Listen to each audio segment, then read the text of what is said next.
Good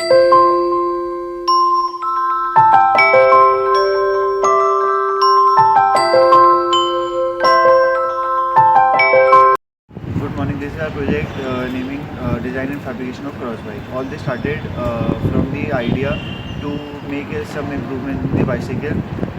The problems which were related to bicycle were many health problems, and there was nothing new. So people were not getting a leisure ride.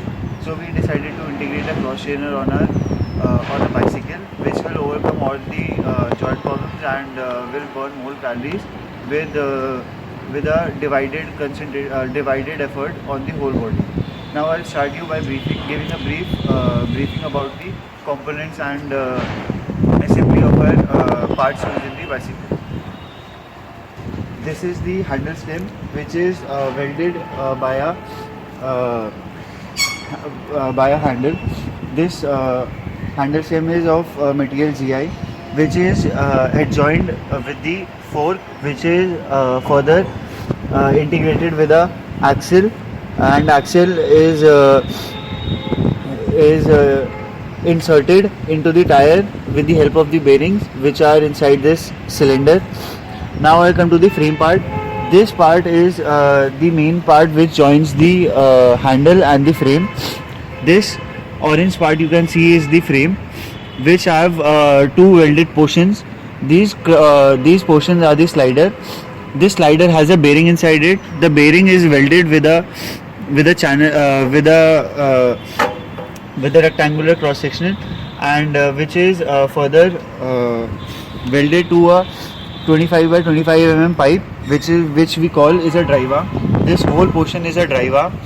Drive arm is screwed and with a wooden plank which has a footrest. Both side is a symmetrical drive arm and a footrest. Further, there is an axle.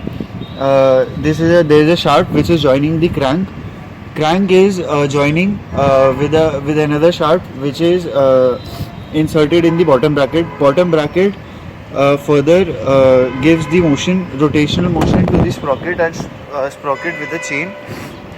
This symmetry is repeated here only, that the shaft and the crank and the drive arm is joined here.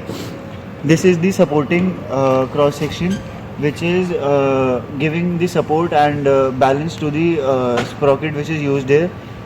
Further, this is the frame section only, which is joining the frame and the back tire.